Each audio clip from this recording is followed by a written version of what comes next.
Hello everyone and welcome to another episode of the World of Wrestling Podcast. I'm Slim, and before we start this extra long episode, because once again, same as last week, two pay-per-views. We will start and end with a pay-per-view. But before we start, I want to say that Carl's not going back for a while. He's just too busy to watch all the wrestling in a week. He says that he might have some time to record some predictions videos with us though, so he might be back sooner than you think, but not on the podcast, on the predictions videos. But with that out of the way, we're going to start off with Extreme Rules, the horror show. So, on the kickoff show, we get Kevin Owens vs Murphy. It was a good match. Owens won by pinfall after hitting the stunner. Nothing else to really say about that. But the main show starts with a tables match for the SmackDown Tag Team Championships, where the New Day defends against Cesaro and Nakamura. It was a good match. Cesaro and Nakamura won after Cesaro power bombs Kofi through two tables on the outside from the top rope. They are your new SmackDown Tag Team Champions. Then we get Bayley with Sasha Banks versus Nikki Cross with Alexa Bliss for the SmackDown Women's Championship. It was a good match. Bayley won by pinfall after Sasha gave her the boss ring thing, so the thing she puts on her fingers where it says boss. She gave that to Bayley. She hit Nikki with it and picked up the 3. We were then supposed to get the US Championship match between Apollo Crews and MVP next, but Apollo is still injured. He's actually failed a COVID test, I'm pretty sure. So they're just saying he's injured. But MVP won by forfeit, which we're not 100% sure if that makes him the champion or not, because they're not telling us that he's champion. They're telling us he's not champion. But technically he won by forfeit, so he should be. I don't know, whatever. We then get the eye for an eye match between Rollins and Ray. It was a good match. The stipulation hurt the match, especially towards the end. It was really good, and then they started doing eye things, and it sort of just ruined it. Sort of. The finish came when Ray said that his eye was out, so Rollins won. He just sort of held his eye like that and sort of went, "Oh, my eye's out, my eye's out." Okay. We didn't really see any gore. Like, we didn't see his eye out. I would have liked to have. Would have been cool. Whether they use CGI or practical or whatever. But they didn't. And there's nothing we can do about that, I guess. He did have a fake eye sitting there that you can't really see unless you pause it, really. And when you're watching it live, you're not going to pause it. And I don't even think you can pause it. You might be able to, I'm not sure. But I'm not going to try, because I don't want to. But after that, Rollins spewed at ringside. Pretty funny, whatever. We then got Asuka with Kairi Sane defending the Raw Women's Championship against Sasha Banks with Bayley. During the match, both Bayley and Kairi got involved. It was a pretty good match, like an NXT style match, but it had a super shitty finish. It was like a no contest who won, I don't know sort of bullshit finish, where the ref ended up gets blinded by the green mist, whole bunch of cheating. Bayley then takes the ref's shirt and puts it on, counts the pin for Sasha. So everybody's like, well, that can't happen. Like, yeah, that's pretty much how I sum it up. It was just, what the hell? Like, why? Yeah. I don't know. Vince McMahon apparently changed the finish of that last minute. It was just going to be Asuka wins. And then they changed it to that. But yeah, it was just an absolute shitty finish. Hurt the entire show as well. Like, when you think about Extreme Rules, you go, great start, and then just went to absolute dog shit. So, yeah. But next we have the WWE Championship match between McIntyre and Ziggler revealed what the stipulation was. And it's an Extreme Rules match for himself only. And if Drew gets counted out or DQ'd, he loses the title. It was a pretty good match. Drew won by pinfall after hitting the Claymore. Yeah. And main event time, and it's the Wyatt Swamp fight between Bray and Braun. It was a decent match. It was another cinematic match. Yeah, there was a few good moments, like Braun fighting himself. Braun being chained up was funny. Alexa Bliss was trying to get Braun to follow her. And probably the best part of the match was the finish where Braun got drowned in the swamp. And then the Fiend showed up. And so Bray won because he was the only one to walk out, I guess. No, I keep doing the Yano thing. We'll get to him. So overall, Extreme Rules was a good show, I guess. Could have been really good if the Eye for an Eye match showed gore. I say that because it's an eye for an eye. They're saying the only way to win is to pull the other one's eye out. So, show us them getting their eye pulled out, and we'll be happy. And the other thing that could have made the show better was if the Raw Women's title match had a better ending. But, yeah, the best thing from it was that I won back my Predictions Championship for the 11th time. And I should really have it with me, but I don't. Whatever. So we'll move on to Raw, and this week's Raw starts with a recap of the Eye for an Eye match at Extreme Rules, the horror show. Rollins and Murphy come out to begin the show. While Rollins is getting in the ring, commentators say that Ray should be able to get his vision back, provided he re-signs with the company. Because that's all that is. It's just, if he doesn't re-sign with the company, then he's lost his eye and he can't see and all that shit. So, yeah, if he does re-sign, which it's very likely he's going to, they've almost come to terms on a new deal, then he'll miraculously be able to see again. But,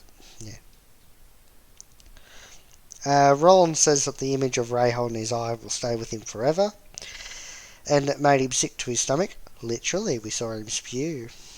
Rollins then says that the WWE Universe made him into the Monday Night Messiah, so that means what happened to Ray is the WWE Universe's fault. I'm going to raise my hand here and say I'm not a part of that. I've always liked Rollins. Rollins says that it's also Ray's fault because he chose the stipulation. He then says that since Ray is out of sight, the greater good of Raw can go on because there's nobody standing in his way. Aleister Black then comes out and says what happened to Ray is all Rollins' fault and he's going to rectify that. Black then takes out Murphy and causes Rollins to leave the ring when he gets in it.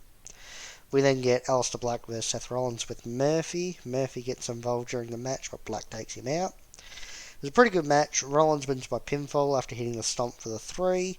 Post-match, Murphy and Rollins attack Black, and they target the injured arm of Black during their attack. That's very hard to say. Rollins then says that he is there to save Black. We then see what happened in the Extreme Rules between MVP and Apollo. Commentary tells us that Apollo's still the US champ. Backstage, Ron Simmons is talking to MVP and Lashley. MVP then calls Truth over, and Truth says Apollo is the US champ. MVP asks if the 24/7 champ would like to come to the ring with them. Truth says he doesn't want Lashley to lock him in the Nelson from Simpsons again, because it hurts. Which is always funny. Whenever he says he's going to lock him in the Nelson from The Simpsons, is always funny. Um, Lashley says MVP meant the new 24/7 champ before pulling a ref in, and Truth gets blindsided by a kick and pinned by Shelton Benjamin, and all three head to the ring. Shelton Benjamin is your new 24/7 champion. Cool. That's actually really good. Good booking. Until Shelton loses it in a very stupid way back to R-Truth. But anyway, Lashley, MVP, and Shelton come out. MVP says that he won the US title at Extreme Rules, the horror show, without even breaking a sweat. MVP then says that they beat Cedric and Ricochet and they're going to celebrate with the US Championship. Ricochet and Cedric come out and they say that MVP is a chump and that they will be champions again without MVP. MVP says that there's three of them and only Cedric and Ricochet, so they could choose any two of them to face. Cedric and Ricochet say that they have a third person, and it's a returning Mustafa Ali. We then get the Hurt Business, which is the team of Lashley, MVP, and Shelton, so that's the faction name. And they're versing Cedric Alexander, Ricochet, and Mustafa Ali. Really good match. Cedric, Ricochet, and Ali won by pinfall after Ali hit the 450 splash on MVP for the 3 count. That's actually something that ran throughout like nearly every WWE show this week, is that it was really good matches. Yeah. Some of them were a bit meh, but most of them were all actually pretty good, as you'll see as we go through them. But for now, backstage, Randy Orton says that he thinks about the past and that the times have changed. Hang on. He thinks about the past and the times that changed his life. That's what I was trying to say. The moment he is thinking of is when he hit a concerto on Edge. Orton says it felt good to stand over Edge after the concerto, and it felt fantastic when he stood over Edge at Backlash. Christian the next night on Raw, and he will feel fantastic when he punt kicks Big Show later. Once again, we see Ron Simmons, but he's talking to the Viking Raiders this time. We then get a video package for the Big Show. Christian then joins via satellite. Christian says that Orton is one of the best, if not the best, to do this. He also says that he won't ever look at Flair or Orton the same, and he doesn't know if he will ever be the same. Christian says he doesn't feel good, but he will feel better when Show knocks Orton out later. We then get a backstage interview with Bianca Belair. Belair says that last week she wanted to put the Iconics in their place. Peyton shows up and says she should have picked a better teammate. Ruby shows up and asks where Billy is. Peyton says she's handling business. In the end, Belair says that she can't wait to see Ruby whoop Peyton's ass before telling Ruby to go. Then we get Peyton Royce vs Ruby Riott. Decent match. Riott won by pinfall with the Riott kick. We then look at what happened last month when Andrade and Angel Garza attacked the Street Profits. Then we get a backstage interview with Garza, Andrade, and Vega. Vega says Garza and Andrade are on the same page, as Garza is talking the Profits attack them and leave them laying. We then get the Street Profits versus Angel Garza and Andrade versus Zelina Vega. Before the match, we have a look at what happened last week in the Elimination Tag match between Garza and Andrade and the Viking Raiders. Pretty good match. Profits win by pinfall after Ford hits from the heavens on Garza for the 3 count. We then have a look at what happened in the Extreme Rules, the horror show, between Asuka and Sasha. Vega then yells at Andrade and Garza for losing. Bayley and Sasha are out next. They say that Asuka was handed the belt and Sasha earned it. Bayley says that she borrowed the ref's shirt because she's a role model and made a split decision to officiate the match. Kabuki Warriors come out and say that she wants her title. Well, Asuka says that she wants her title back.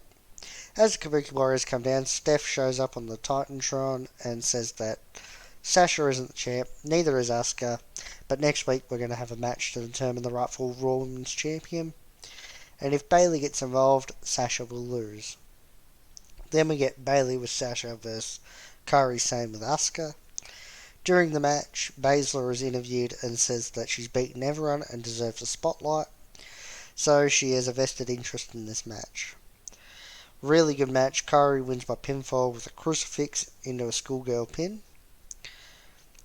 Backstage interview with Drew McIntyre next, and he says that he feels like he's fallen down several flights of stairs, but he's going out to address the future of Drew McIntyre. McIntyre's out next to talk about his future. Drew says that Ziggler's stipulation was brilliant and that he wants a worthy opponent for SummerSlam. Dolph comes out and Drew says that it sure as hell ain't him, which is funny. Dolph says that he was so close to winning. Drew tells Dolph to bugger off because he's beaten him at Extreme Rules, the horror show, and he even let him pick the stipulation. Drew then goes to leave, hits a Glasgow kiss and says the answer is still no. Dolph gets on the mic and says Drew can do whatever he wants, he can just give him a match. Drew says that Dolph changed his mind and accepts. Dolph then asks what the stipulation is, and Drew says he'll tell him right before the bell rings. We get a backstage interview with Big Show next, and he says that Orton is the most dangerous man in WWE right now, and he knows what jeopardy's health and career is in. Show says that he and Orton bonded years ago over their struggles, but he guesses that it doesn't matter anymore because Orton has brought back the Legend Killer. Show finishes by saying that that he will do anything and everything to make sure that Orton doesn't end him. Main event time, and it's the unsanctioned match between Big Show and Randy Orton. During the match, Garza and Andrade come down to attack Show, but Viking Raiders come out to even the odds and take Garza and Andrade out. It was a good match. Orton wins by pinfall after hitting a second RKO. Post-match, Orton punts Big Show. Moving on to AEW Dark, and this week's Dark has 8 matches. Next week's one has 12 matches. They've already goddamn announced it. And 12 matches is so much. I'm not sure if I'm going to be able to, yes, I am in bed. But I'm not sure if I'm going to be able to find different ways to word each match. Don't know. First match of the night on Dark is Roche Chanel.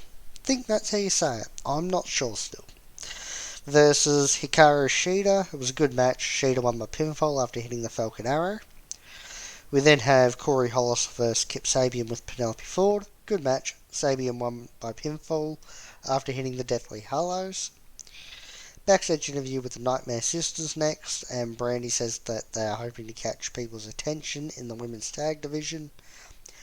Ellie and Brandy then start arguing because Ellie keeps trying to have the last word. After that is Best Friends versus Brady Pierce and Sabi, who is Tino Sabatelli from NXT. Pretty good match. Best Friends won by pinfall after they hit Strong Zero on Pierce. Sabi looked pretty good, better than he was in NXT. We then get Will Hobbs versus Ricky Starks. Good match. Starks won by pinfall with the butterfly dominator thing. They haven't given it a name, so that's what I'm calling it. Then we get Scorpio Sky versus Aaron Solo. Pretty good match. Sky wins by pinfall with TKO.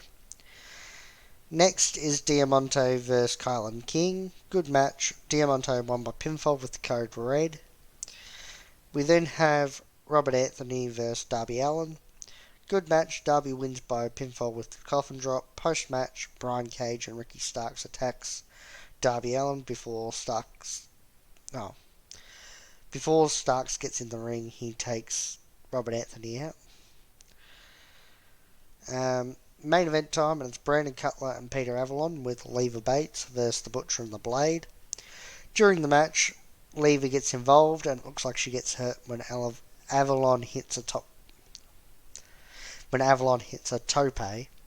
while the Butcher has a hold of her. Good match. Butcher and Blade win by pinfall after hitting full death on Brandon. We'll move on to AEW Dynamite.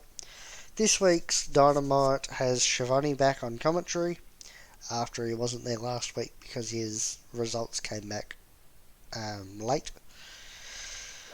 First match of the night is the Open Challenge for the TNT Championship, and it's Cody versus Eddie Kingston. Kingston comes out and says that he's going to kick Cody's ass because that's what he's getting paid for. Kingston also goads Cody into making the match a no DQ match. He was very, very good on the mic. It's my first time seeing Eddie Kingston in any capacity. I've known of him, but haven't seen him. During the match, Kingston gets a bag of thumbtacks and powerbombs Cody under them. And then there's a few other little spots here and there about with the thumbtacks. It was a pretty good match. Cody retains by submission after locking in the figure 4. We then get a promo from Moxley, and he says that when he says he'll do something, he does it. We then get MJF with Wardlow versus Griff Garrison.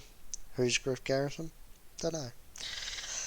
Before the match, MJF says that he's undefeated, and Griff Garrison asks, didn't he lose at Fyter Fest? And MJF cheap shots him.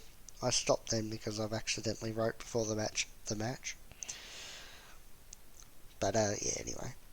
During the match, MJF grabs the mic and says that they got off on the wrong foot, and he says that he's never been pinned or submitted, so that makes him undefeated, and he makes Griff say it. It was a good match. MJF wins by pinfall after hitting the Heat Seeker. We then get an update on Britt Baker, and she gives us Rule 4 of how to be a role model. Britt finishes by saying she's Michael Jordan, so don't count her out, especially at All Out.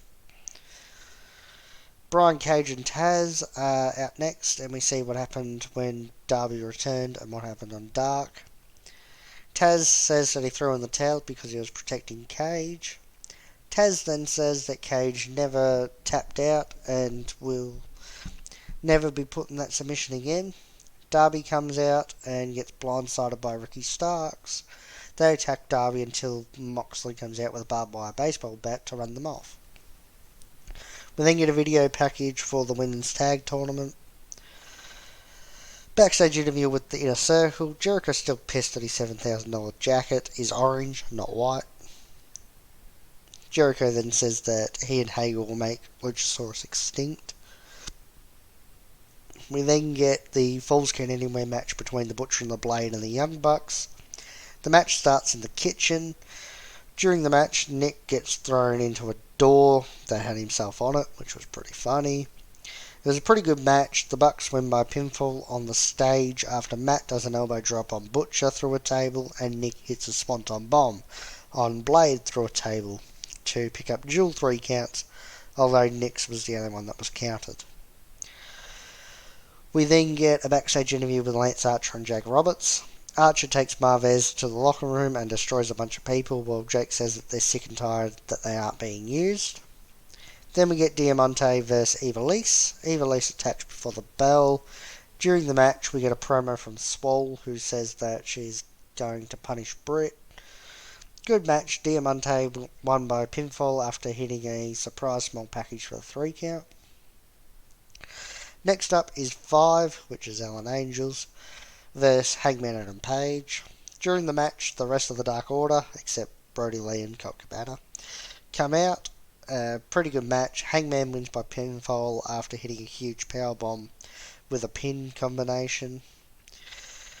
Post-match, Mr. Brody Lee and Colt Cabana come out, and Mr. Brody gets in the ring and says that he's impressed with Hangman.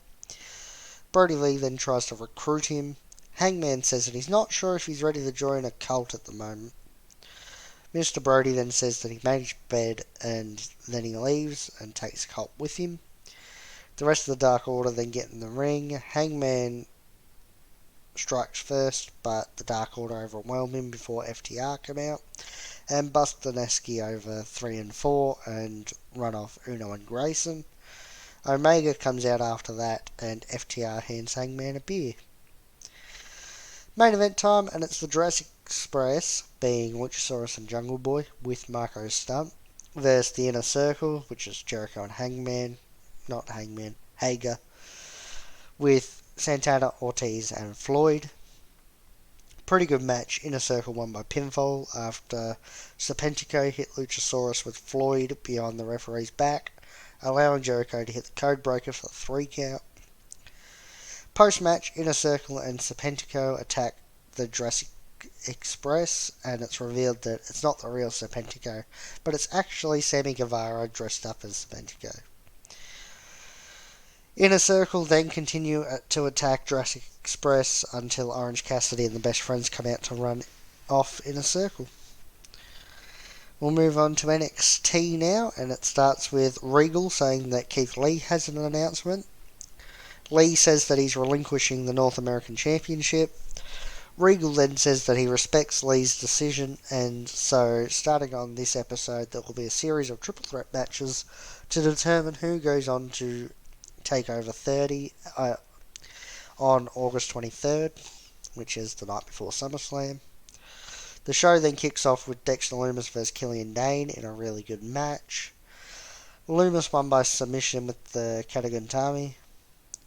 Backstage interview with Roderick Strong, where he says that this opportunity to go to TakeOver for a shot at the North American Championship will get the era back on track. Bronson Reed interrupts and says that this is his biggest opportunity yet, and Gargano interrupts and says he will win the title again. We then see what happened last week after the women's title match, with Dakota Kai blindsiding Io, and Kai says that she's ready when Io is, and she also tells Io to bring the title. Then we get Everrise vs Breezango coming out as Mounties, and they have the Mounties theme song. Pretty funny. Good match. Breezango won by pinfall after a dual supermodel kick on Chase Parker for the 3 count. Breezango had fun during the match, which they always do. Backstage interview with Dominic Dijakovic, and he says that he's going to smash Karrion Kross. He also says that knocking Kross unconscious is what's next for Dijakovic.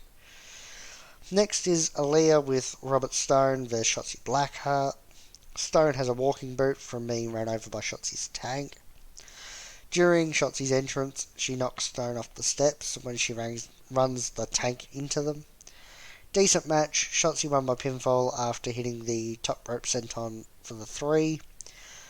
After she kicked Stone off the apron and he landed on the bad ankle. Post-match, Shotzi runs over the other leg and Mercedes Martinez attacks Shotzi and leaves. We then get a video package for Swerve. We then get a triple threat match to determine the first person in the North American Championship ladder match at NXT TakeOver 30. Tried to say that very quickly, didn't I? It's between Johnny Gargano, Bronson Reed, and Roderick Strong. Really, really good match. Reed won by pinfall after he got taken out, and Strong and Gargano went back and forth for a while, and that ended with Gargano hitting the one final beat, draped the hand over Strong, and Reed hit a massive splash on Strong and Gargano's hand. By that I mean on Strong and Gargano's hand, not Strong and Gargano's hands. Just to clarify that. He then got the 3 count on Roderick Strong. Reed is the first of 5 people in the ladder match at TakeOver. We then have a look at what happened at Great American Bash between Timothy Thatcher and Oney Lorcan. Then we get Timothy Thatcher versus Oney Lorcan.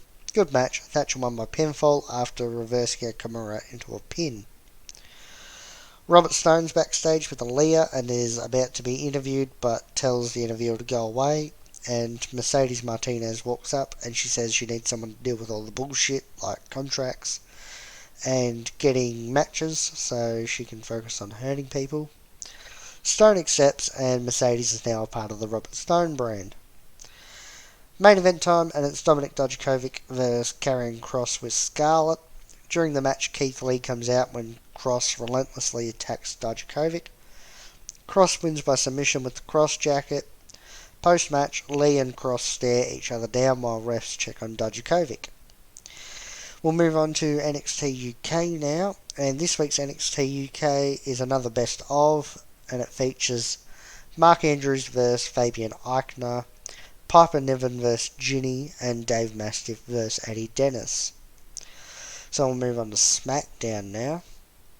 SmackDown this week starts with a video package where Jeff Hardy and Sheamus say they will beat each other in their bar fight tonight.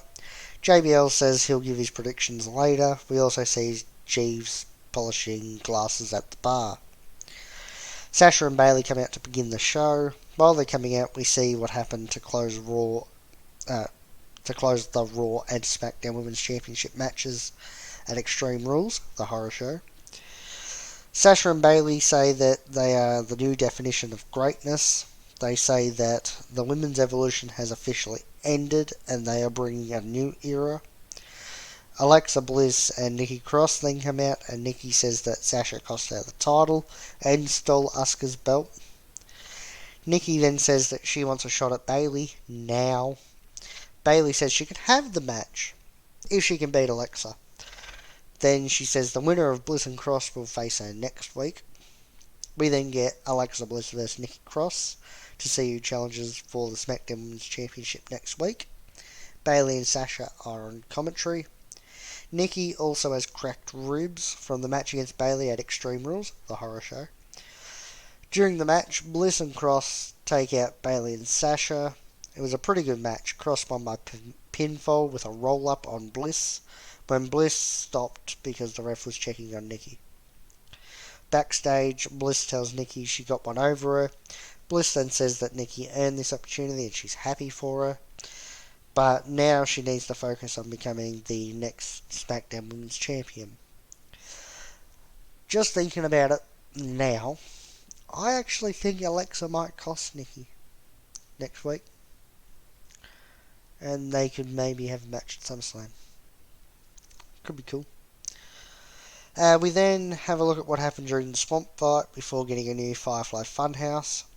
Bray says that it's okay that Braun is stuck in the swamp because it's organic.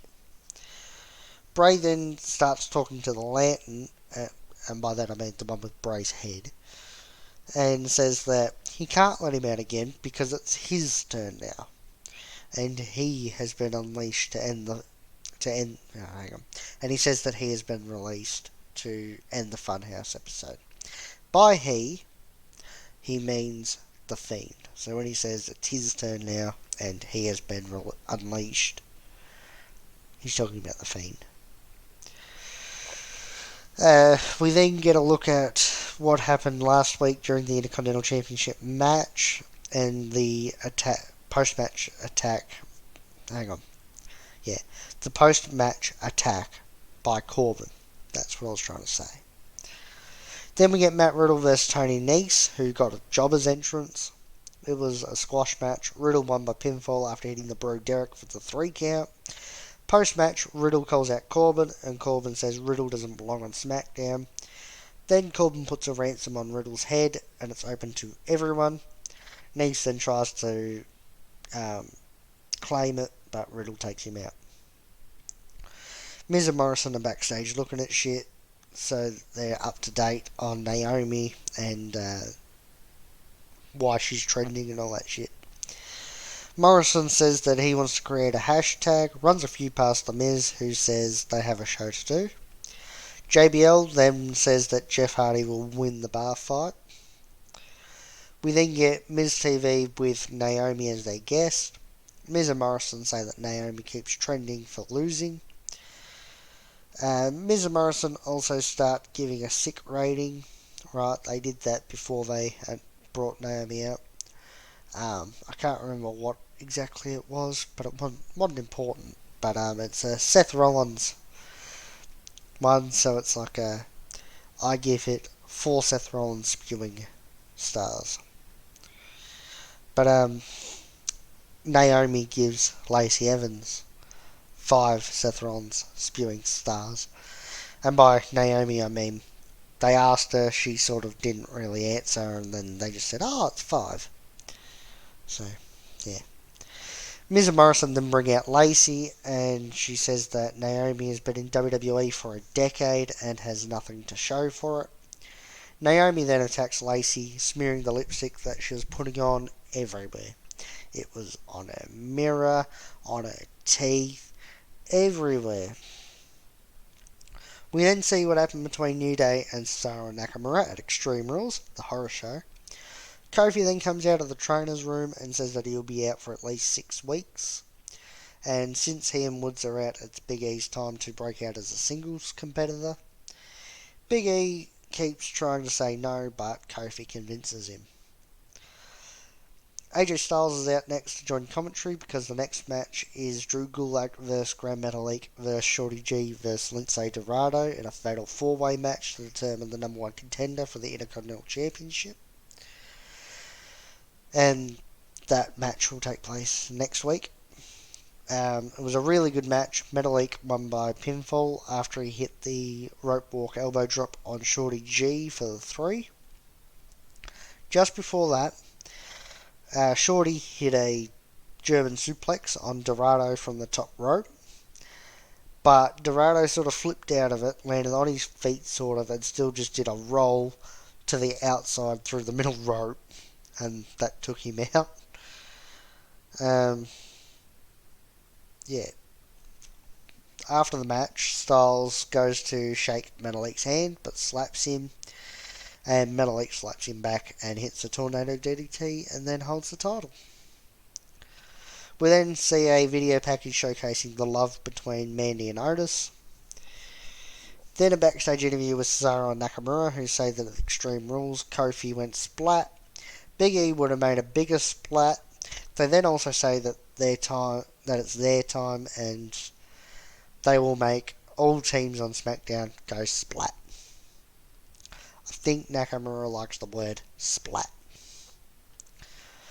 We then have a look at the rivalry between Sheamus and Jeff Hardy.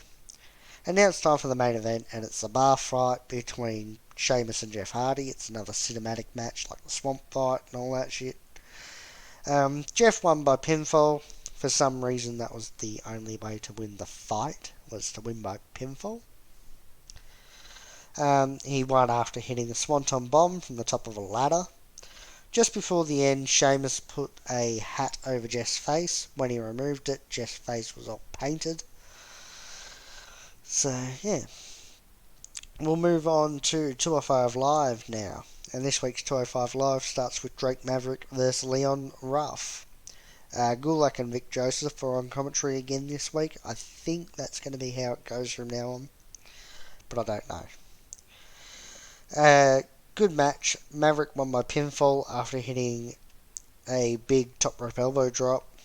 Post-match, Maverick says that he will beat Escobar to become the NXT Cruiserweight Champion. We then get the video package for Swerve that we got on NXT. Main event time, and it's Mansoor and the Britt Brawlers versus Everrise and Tahuti Miles. Pretty good match. Britt Brawlers and Mansoor won by pinfall when Mansoor reverses a backslide from Miles into another pin for a 3 count. Now, moving on to New Japan, Sengoku Lord, which took place last night. And the first match on the night is Taiji Ishimori defeating Yuya Uemura. I know I keep saying his name wrong, it's just Yamura, but Uemura sounds cooler anyway. Ishimori won by submission with a crossface. Then we get Ryosuke Taguchi, Satoshi Kojima, and Togi Makabe defeating Gabriel Kidd, Toru Yano, and Tomohiro Ishii by pinfall. Makabe hit a German suplex with a bridge on Kidd for the 3 count. The match was originally meant to be an 8-man tag, but Tomoaki Honma and Yota Tsuji were removed. I don't know why, because I don't speak Japanese. So when they were saying that they'd been removed, I couldn't understand them. Honma was on the winning team, Tsuji was on the losing team. Didn't matter anyway. After that is LIJ, represented by Bushi, Sanada, and Tetsuya Naito versus Chaos, represented by Sho, Yoshihashi, and Hiroki Goto. and LIJ won by submission after Sho tapped out to Sonata, who had Skull End locked in. Then we have Master Wato, Hiroyoshi Tenzan, Yuji Nagata, and Golden Star Ace, which is Kota Ibushi and Hiroshi Tanahashi, defeating Suzuki-gun, which was represented by Dookie, Minoru Suzuki, Zack Sabre Jr., Taichi, and Yoshinobu Kanemaru. Uh, Team 1, I'm just going to call them, won by pinfall after Ibushi hit Dookie with the Kamigoye knee strike for the 3 count. We then get Kazuchika Okada defeating Yujiro Takahashi by submission with a double wrist lock arm triangle. Next is Shingo Takagi defending the Never Openweight Championship against El Desperado in a successful effort, where he retained by pinfall after hitting the last of the Dragon for the 3 count. In the main event, we got Evil with Dick Togo defending the IWGP Heavyweight and IWGP Intercontinental Championships successfully against Hiromu Takahashi by pinfall after hitting Everything is Evil for the 3 count. Post-match, they were attacking Takahashi, and Ishimori came out to also help attack. And Tetsuya Naito came out to save Takahashi. But before we end, because that's all, there is a reason why I'm not sitting here with my championship. And that's because when Suzuki-gun lost, I lost the championship to Kyle. He won it. It was the only one we had different. And after that happened, no one could make up the points to tie him. So he's now beginning his 6th reign. And my reign lasted from 11:30 in the morning on Monday until 8:30 at night last night being Saturday. So that was my 11th reign. It was good while it lasted, but at NXT TakeOver 30, I am taking my belt back from Kyle, and I don't think I'll let it go until I think I'll just keep it forever. But that's been it for this episode of the World of Wrestling Podcast. Thanks for watching, goodbye, and good night.